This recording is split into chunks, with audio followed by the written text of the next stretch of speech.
আমি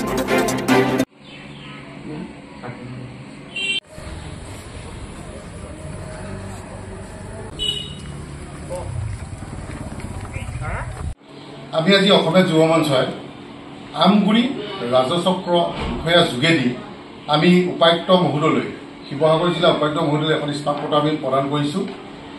যিহেতু আমাৰ যি আজি ঐতিহাসিক আমাৰ দুধৰালি, সেই দুধৰালিটো আজি আমাৰ যোৱা কিছুদিনৰ পৰা আমি চামগুৰিৰ পৰা যিটো নামটিলৈকে সেই যিডোখৰ আপোনাৰ পথ আমাৰ ৰাইজে জ্বলা-কলা খাইছে।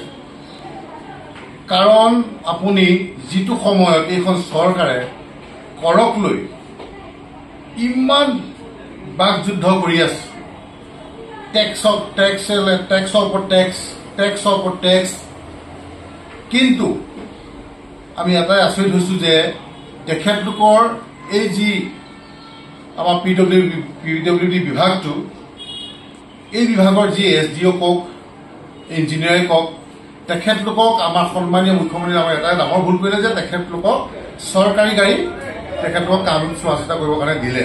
আৰু সেই চৰকাৰী গাড়ীখন তেখেতলোকে পায়, গম নাপায় যে তেখেতে গাতে আছে নে খালে আছে নে একো গম নাপায়। গম পাওঁ আমি দুখীয়া ৰাইজে, গম পাওঁ আমি জনসাধাৰণে, যি আমি ইনষ্টলমেণ্টত এখন গাড়ী লৈ যেতিয়া সেই ৰাস্তাটোদি আমি যাওঁ, আমাৰ বাম্পাৰ ভাগিছে, আমাৰ ফ্ৰণ্টৰ আপোনাৰ বনেট ভাগি গৈছে। বহুত লজ্জিত হৈছোঁ আমি এইখন চৰকাৰক লৈ। আৰু এই বিভাগীয় লোক নিৰ্মাণ বিভাগৰ যি আপোনাৰ SDO ইঞ্জিনিয়াৰসকল আছে, সঁচাকৈ আমি লাজ পাইছোঁ যে একদম বহা ধূত বুলি ক'ব, ধূত হৈ পেলাই বহি আছে, কমিশ্যন লৈ বহি আছে, তাৰ বাহিৰে তেখেতলোকৰ একো কাম নাই। গতিকে আমি এটাই কথা স্পষ্ট ভাষাৰে আমি ক'ব খুজিছোঁ, আমি অসমীয়া যুৱ মঞ্চে অতি শীঘ্ৰেই আমি 7 দিন সময়সীমা বান্ধি দিছোঁ। 7 দিনৰ ভিতৰত যদি বিভাগীয় কৰ্তৃপক্ষই বা যিজন কণ্ট্ৰেক্টৰ এই কণ্ট্ৰেক্টটো পাইছে, তেখেতে এজন ধুৰন্ধৰ। কাৰণ তেখেতে আমি জনামতে তেখেতে 4 লেনৰ কাম লৈছিলে, তাত কোটি কোটি টকা মাৰি পেলাই সেই কামটো এৰি গুচি গ'ল। এতিয়া আমি গম পাইছোঁ এই ৰাস্তাটো আমাৰ তেখেতে এই যিজন 4 লেনৰ কণ্ট্ৰেক্টৰ আছিল, তেখেতে আকৌ এই কণ্ট্ৰেক্টটো লৈছে।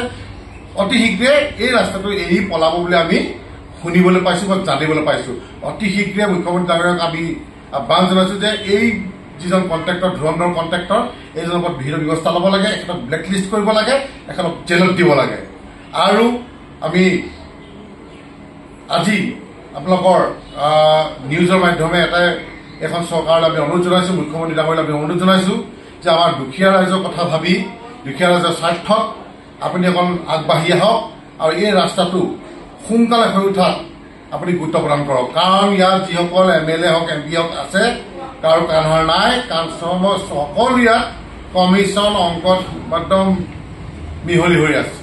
গতিকে তেখেতলোকে নাজানে যে আমি দুখীয়া ৰাইজে কিমান জীয়াটো ভুগিছোঁ। গতিকে আমি 7 দিন সময়সীমা বান্ধি দিছোঁ। 7 দিনৰ ভিতৰত যদি কোনো ধৰণৰ মেৰামতি নকৰে, কিন্তু আমি জংগী আন্দোলন কাৰ্যসূচী ল'ম আৰু ইয়াৰ বাবে জগৰীয়া হ'ব চৰকাৰ তথা প্ৰশাসন।